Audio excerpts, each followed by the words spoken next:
There's a common denominator in the majority of couples that come in to see me, and that is their relationship is hurting.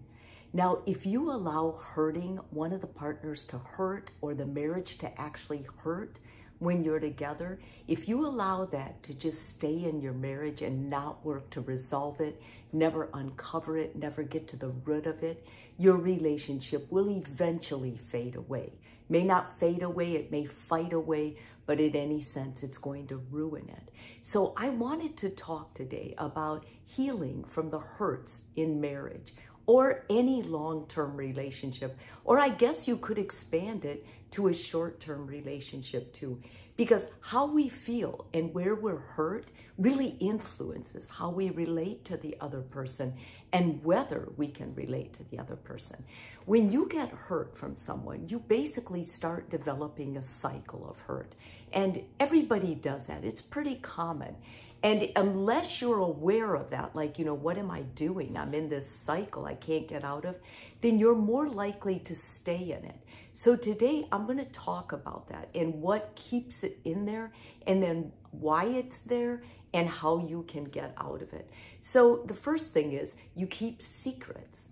When you're hurt, rather than talk to your partner, sit down, find a time, you kind of pull in, you withdraw, you stonewall, you go inside yourself. That's a very thing you shouldn't do, but that's a very thing the majority of us do. And then we have all these feelings, because when you're feeling bad about something, usually other bad and negative feelings come with it. So feelings like wounded, discouraged, mistrust, beaten down, attacked, used, cautious, tired, broken, defeated, resigned, rejected. All of those feelings are part of the negative tags that start coming in. They're coming in all the time. They're connected to whatever the big issues are that we're feeling bad about. And then there's all these unintentional hurts that go with it as well. Unintentional hurts are things your partner is doing that they're really not aware of. They aren't doing it on purpose. They don't really know because the two of you have never talked about it.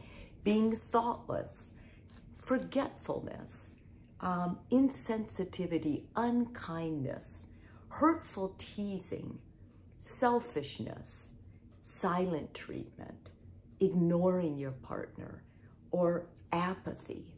And when those start stewing within you, then it's really difficult, because what happens is you naturally are hurting, so you withdraw and you start telling yourself other things like, my partner should know better. They've been with me a long time. They should know this. But hold on. This is the group of hurts that actually makes the relationship really on the destructive path. And this is usually what takes it down. These are called the intentional hurts. And intentional hurts are usually caused when your partner is rebelling to the way you're treating them. You're treating them a specific way because they're hurting you, or you're hurt and you haven't talked to them. So these are the things, like if you tell your partner, or you've alluded to the fact that when your partner watches porn, it really bothers you. But your partner is aware of that, but they continue to watch porn. Or spending too much time on the computer gaming. If your partner knows that you're feeling like you're not getting enough attention and you're resenting that time, but they do it anyway, that's a really deep cut. Lying about your finances or having an affair, another really deep cut. Avoiding talking about sex problems, another deep cut. You know it bothers your partner. You've had a few superficial discussions about this, but you won't go get help because you don't care. You're rebelling more than likely. Showing a lack of respect for your spouse or your partner. Being irresponsible, whether that's with money or with you're taking the relationship, you're being careless with it, you're not prioritizing it the way you should, or not keeping your promises. These are all they're viewed as intentional things. And you can say something else. You can say, well, I really wasn't intending that. But believe me, they feel that way because your partner has told you or mentioned these things, what you should do. Okay, the first thing is you need to discover what causes the hurt. That means you're going to need a piece of paper, and you're just going to write down things that pop up when you think of the word hurt and what your partner is doing. Then you find a quiet time and without distractions, and you talk to your partner. And this usually is more helpful if your partner agrees that the relationship is going in a downward spiral and they want to make it work also. Listening to each other, listening without judgment is so important in your relationship. That means you get their full side and you don't just look elsewhere or look at other people or look at your watch or look at your phone. That means you're looking in their eyes and you are feeling that hurt with them. See a professional marriage counselor. You know, you can go to a coach, but a coach in this case, you need someone professional. You need someone who's actually licensed and does this for a living so that you can get the help you need. If you're just curbsiding someone, it's not going to have the same effect on your marriage as if you actually make an appointment, be responsible, follow through, and do as the therapist guides you to do.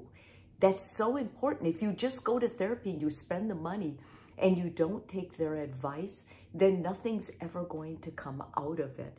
And lastly, you have to be forgiving and let go. Now, how do you forgive that hurt? Because it is painful.